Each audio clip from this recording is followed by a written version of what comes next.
Hi people, welcome to yet another episode of Queer Prism 256 podcast. This is a social podcast that shares the day-to-day life experiences of LBQ women in 256. Today in studio we have a special guest who is passionate about mental health. We shall have a discussion as they share how they deal with their mental health as they carry out their activism work, how they deal with the challenges and how we can learn from them. I'll allow them to introduce themselves and we dive into our discussion today. Hi LJ, hi CJ. Thank you so much for having me in your studios today. My name is Pepe Julian Onziema. I am a human rights activist. I'm very passionate about minority rights and specifically LGBTIQ persons' rights. So thank you so much for having me. Thank you so much. CJ, could you please introduce yourself? Hi everyone, today I'm super excited because of the person in studio. A mentor, someone who inspires us here, and yeah, I'm happy to be here. I'm CJ, I'm a host at Queer Prism 256 podcast. Hey, so, okay, one of the things that I would love to hear from you is what does Mental Health Awareness Month mean to you? Thank you so much. Mental Health Awareness Month is very important to me as an activist, but also just as a human being, because we use the month to focus on mental health issues, to raise awareness, to care for communities, and just, pay more attention to mental health issues. We often find ourselves in a situation whereby our mental health is at risk because of the work that we do. Like, could you describe a moment or an experience that made you realize that you needed, support to actually help you deal with your mental health, given the work that you do? I think, but briefly, without using scientific and heavy words, mental health is really about the health of your mind, of your emotions, and those affect the way your physical being also is affected, be it positive or negative. So for me, my interest in mental health generally began when I was really young. I grew up with, I was blessed with a second mother, and she's not my biological mother, but she's a psychiatric nurse. And I remember, being in her home and the way she treated us. No one knew that she was not our biological mother. And whenever we had issues, of course, when you're a teenager, puberty, kind of messes you up, and there are things you do when you don't really understand them, but should always sit us down and speak to us. But also I got so interested in her work, and I would read books. Remember, she was a psychiatrist, whereby psychiatrists are the ones that prescribe for you medicine and everything. So I got curious and I started asking her. And I remember also someone saying, "Oh, this person is bipolar. One day they're okay, one day they're not okay." But then she came in and she said, "You do not qualify to diagnose anyone. So I do not want to hear that kind of term in this house again." So it prompted me to read more and wanting to know more. And that has led to my passion today, to do more. And because of the work that I do, in my early 40s, and my work began when I was around 15. So you can just imagine, with all the hostility of being queer in this country, although my family is not homophobic or transphobic towards me, I've faced most of that from outside. The impact on my mental health has really come from outside. And it's something that is it can impact you for the rest of your life. Yeah, but I deal with it in the sense that I have my family to rely on. I like to work out. I like to just be in a zen space.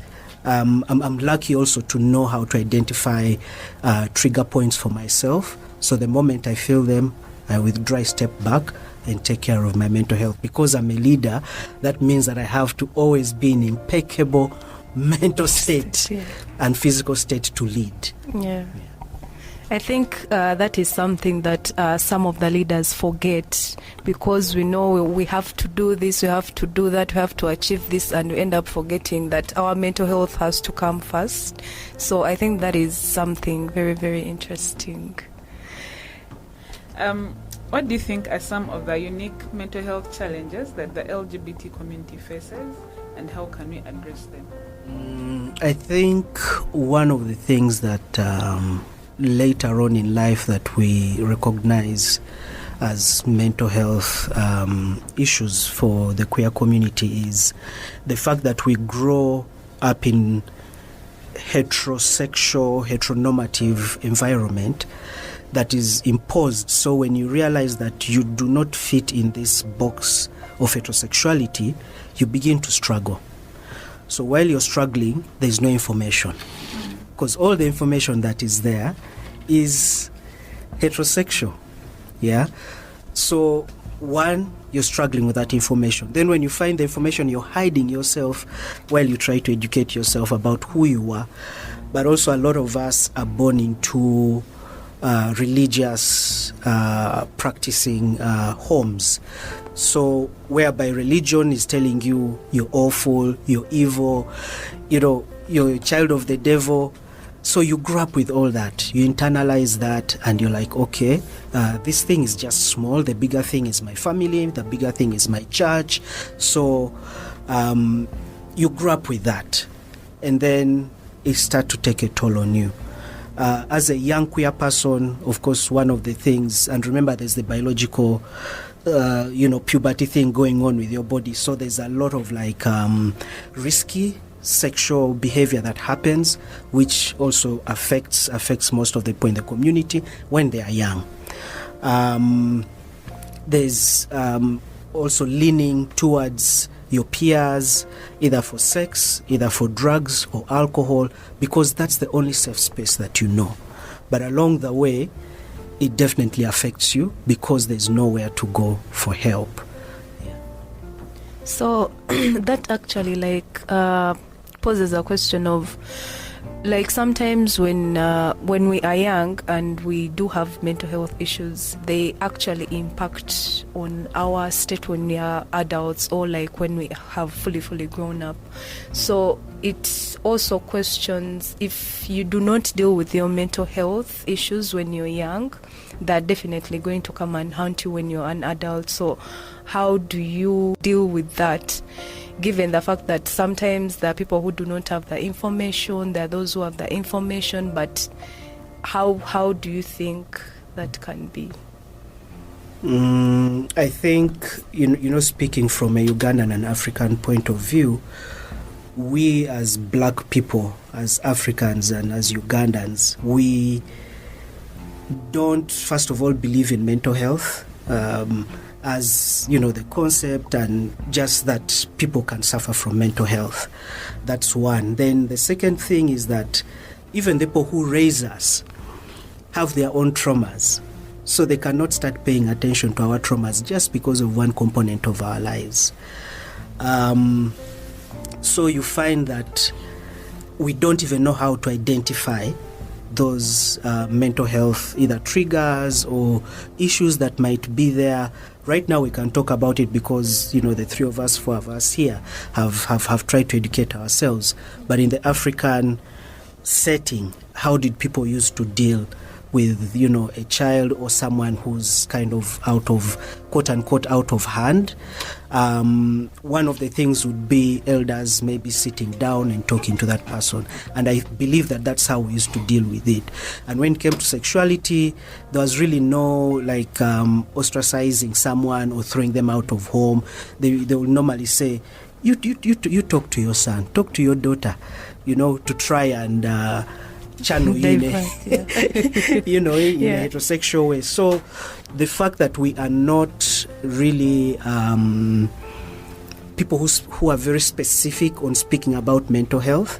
So you realize that when we're older, most of us start to hear about this maybe we're 25, 30, and you have responsibilities. You're running here, running there. You feel like, I'm going to see a psychologist. Like, come on, I can't. Like, I don't have time. I don't have the money.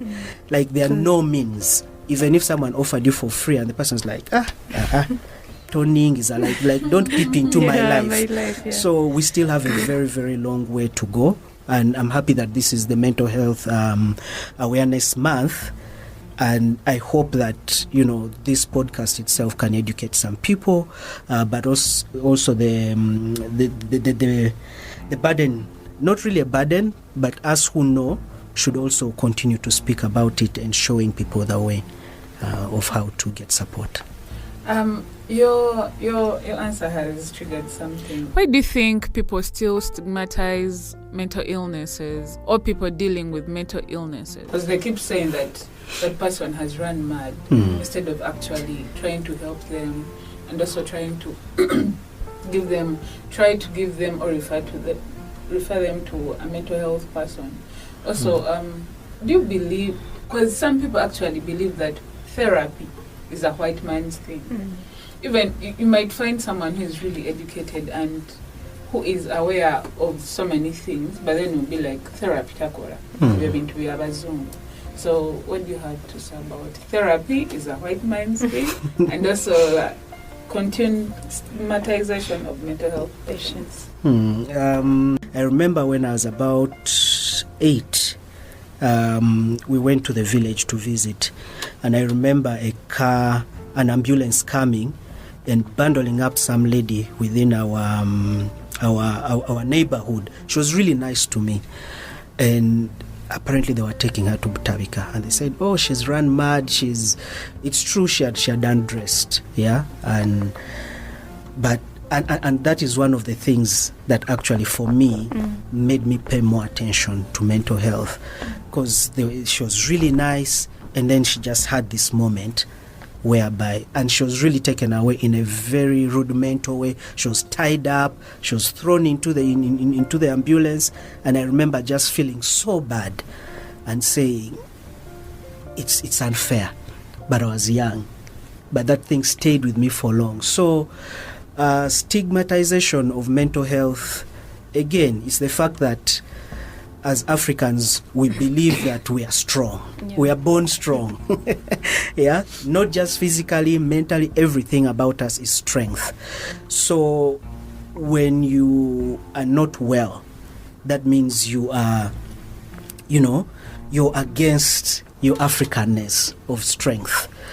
That's one. Then the other thing about your question about it being a white man's thing, therapy being a white man's thing, is it's unfortunate that we are so slow in evolving. But what I believe is that we used to have therapy, we just had no name for it. We didn't have an English name for it. Probably it was called, sit down and talk. Like talk about it. That is therapy. When you holler at your friend and you're like, LJ, something's bothering me, let's talk, about it. That part of talking is part of therapy. Although medically, there are steps that you take for therapy.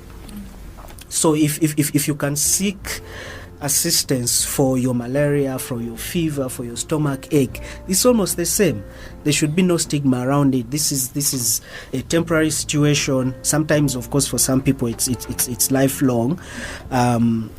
People should not be ashamed to seek help for it. The only problem, I think, where people feel like, again, is that thing of you're peeping into my life. People pretend to be private. They pretend to be private, yet they are not, because they are always all up in everyone's business. But when it comes to their business, they're like, hey, don't tamper with mine. So unless we are open about speaking to each other freely, you don't have to go to a medical person. Sometimes when you talk to each other, it's even enough. It's therapy. It's therapy. Yeah. So I think sometimes when we English name things, that's when we attract stigma to them. Yes. Yeah. Because I remember then your parent would be like, I need you maybe to go and speak to this priest, or maybe if you're in a Catholic home, they'll tell you to speak to a certain father who is a family father or a family priest. Yes. And then if you have an aunt, they'll be like, if you can't tell me. Yes. So that was therapy. Exactly. Yeah. So how can we create a more inclusive mental health system that recognizes and supports the specific needs of LGBTQ individuals, and what steps can we take to ensure that the mental health care is accessible and equitable for all? These are loaded questions. Inclusivity in mental health. I think the first thing should be acceptance of diversity. The way psychology is taught in our education system, it's quite heteronormative. It's limiting. So you find that again, you don't blame people when they don't want to go for therapy, because people judge you. The person that you've gone for help from judges you. So one thing we have to do is diversify our knowledge on sexuality, on gender, on environment. Different regions react differently. You'll find someone from maybe Bugisu saying, for me, I have no problem, because maybe there's that close knit and talking to each other. Then you'll find someone who comes from maybe Acholi and will be like, hey, like, don't bother me, I'm not doing it. So we need to have that diverse understanding of every region, people's different cultures, that as psychologists and therapists, we have to also open our minds beyond what we've learned, because diversity is also about learning and accepting all along the way. So if that is done, then it will be a little easier on LGBTIQ persons when they seek when they seek services, because then there will be less judgment, because right now it's mostly judgment of so why don't you change? Your therapist, instead of now helping you to cope with whatever you're going through, then they start telling you, preaching or telling you to change. So the therapy changes from actually helping you to cope, but to changing who you are, which is really terrible, and then it's not effective at all. Your reply has taken me to conversion therapy. I'm always curious about conversion therapy in Uganda. I think we shouldn't even call it conversion therapy, because therapy is supposed to make you feel better. But the conversion practices, sometimes I call it conversion violence, because it's really anyway, let me let you ask your question. Let's talk about it. Conversion therapy, what is your opinion on conversion therapy that is taken to LGBT persons? I think you could see I was already running away with with my answer, because I'm very passionate about it. I think it's a horrible practice, especially because it's usually forced. I know of people who have taken themselves to clinics or to churches, because it's mostly churches that do it, or people who have this thick and deep religious belief that you can cure someone of homosexuality, of being transgender, or just being queer. So the people have taken themselves because they're like, Banang, I have tried, but nothing is working. Maybe let me check myself into this clinic or this retreat center and see how I come out without my homosexuality from this place. But those are very few. Majority of the people are forced. So the fact that there's this forced practice for you to become heterosexual or what the world believes you should be, it strips away your humanity. And for me, it's something that I do not. In fact, even people who go willingly, who consent to it, I struggle so much. I have a couple of people who have asked me, I've tried. I'm here in the village. Actually, like this period of the anti-homosexuality bill that's going on, someone reached out, and I'd been talking to them some time back. So when they started their conversation, they were like, Mr. Pepe, but what? No, stop talking me into being myself, and where I am, I can't be myself. And I'm like, okay, what if you move to the next town? You said you have relatives there. Just check what it would be like.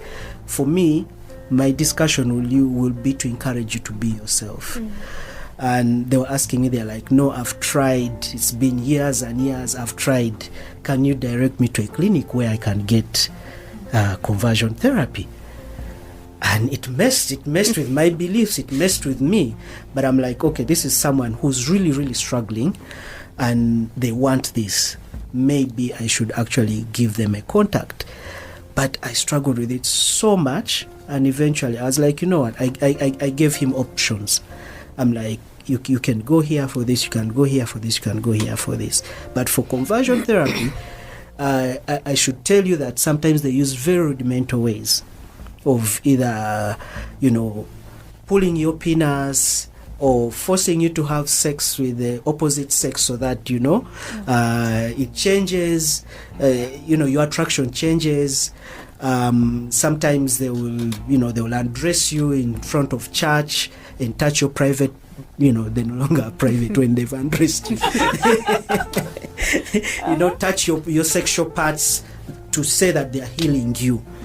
And that stuff does not work. It just traumatizes and traumatizes people. This particular person hasn't gotten back to me, but I just hope they didn't go.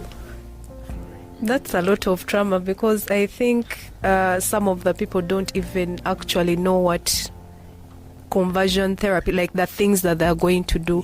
For someone to come to you as a last resort to say that is what I want, I'm sure they actually don't know what happens. I try to educate them, send them some material to read, and I don't know, I hope they make a decision that will impact them positively. Yeah, the issue of conversion therapy doesn't really change, doesn't really work, because we've seen that people who have left the community, those that are trying to charge, they always come back and be like, this is me. I'm sorry. The church used me. The church used me. Val Kalende. Even Georgina. How has the passing of the AHB impacted the mental health and well-being of queer Ugandans, including your own experience with him? So, from the last example I was giving you, that's one of the live examples of how the AHB has affected mental health of community members. For me personally, because I've been working on this for over a year, and it's taken a toll on me. I've gotten to points where I'm just like, I'm about to curse. It's okay. It gets me to a point where I just want to curse, because it's very stupid. It's just so many unconstitutional things. So I've gotten to a point where I've just sort of withdrawn. Sometimes I've withdrawn and just like turned off my phone and taken time to figure out where I fit in this work. I have my own family apart from my larger family where I came from, and I've thought about my family, and that has messed with me. I've gotten panic attacks. I've gotten. I remember I went to, because I've been interacting with where we have projects with Parliament, so. Sometimes the things they say, you're just like, ancestors, give me the grace to go through this hour or this day without killing someone. Because the things they say are just horrible. They are re-traumatizing. You know how, uninformed, and they're so ignorant. You know how you're in a space and, you're both humans, but someone's looking at you like, you're less. You're not Like enough. they're doing you a favor to speak to you. But I remember this particular time when there were some CSOs and I had to present, and I saw like 2 people who really triggered me, and I got a panic attack. So I went out, I went to the washroom, freshened up, and did my mantra of positive vibes and positive energy, because I'm like, at the end of the day, they have to hear what I have to say, whether I break down in front of them or not, but I need to say whatever I need to say. So I paced around the room, then I came back, and in the middle of presenting, I got another panic attack, and I just paused, and tears rolled down my eyes, and the room was quiet. You could hear a pin drop on the carpet. And it was really quiet. And then I regained myself and spoke. And the good thing that came out of that is at least half of the people in the room said what I'd presented touched them, and it moved them to take action in the positive direction.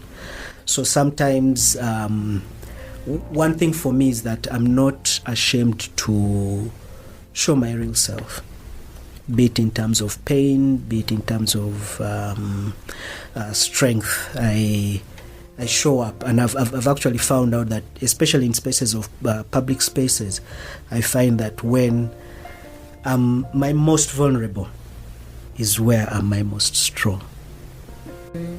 They were reading the bill for the second time. Honorable Samojo was like, we are like Chiboitere, so we need to be chased away, and maybe they should do something to us. It's actually the parliament that is Chiboitere, because they are calling for genocide of a small group. He loosely used that, and he thought it was funny. I've interacted with him. I've interacted with my Frank and myself have been doing like the parliament work for like almost 5 years, and Semuju is a brilliant chap, and he knows that the things that he's saying are stupid, but he chooses to say them anyway. So it's very unfortunate to have brilliant minds that are awash with hate, like him. And for me, the flip side actually is that not the government, but I mean an arm of the government, that the parliament is actually the one that should be described like Chiboitere. Yeah. Because they are trying to kill people who are really minding their business. Yes. Paying our taxes. Absolutely. Giving in everything to the government and being good citizens, and then they want to burn us down. Yet this man even contributes to some of their luxury lifestyle that they live. Yeah. What are your coping mechanisms when experiencing a mental breakdown?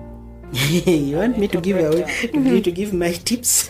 Yes, anyway, if it can help other people, I do breathing exercises.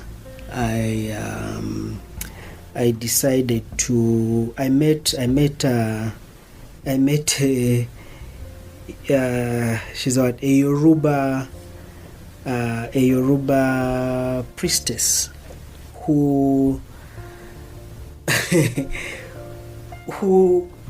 read my life. Maybe I should say that. I just like I was in a place. I was actually in the US last year, and this woman picked me out of the crowd. She doesn't know what I do. She doesn't know me. She just picked me and told me profound things about, my legacy, my life, and all that. And one of the things that she told me was that you need to have a small altar. I know that you burn sage and all that, but you need a dedicated space for you to channel your energy, not just for yourself, for your family and everyone else that you lead and interact with. So what I decided is, one, I've grown sage. I'm a plant person, and that's, again, plants are my way of coping. People have pets of, dogs and cats and whatever. I'm allergic to furry animals. So mine is plants. I plant every other day. So I'm either taking care of my plants, and that helps me a lot. I love to cook, so I also cook. Sometimes I cook for no reason when I'm not going to eat it, but it's so therapeutic, all the whole process is. And then the other thing is I walk and I try to exercise as much as I can. Those kind of help me. Breathing is like the number one, because once you can master your breath, then you can be in control of everything else around you and within you. What message can you give to a person out there still struggling with their sexual orientation because society isn't accepting them for who they are? That question is a bit complex because we all come from diverse backgrounds.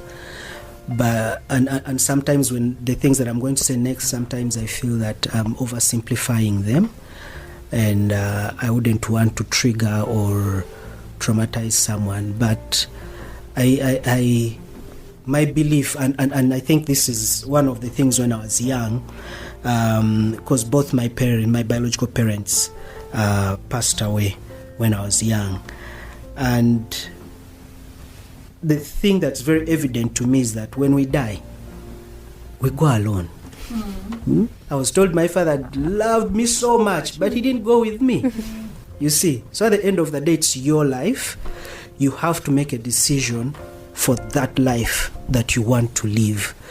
So while people are struggling with their sexuality, with their identity, they need to question themselves.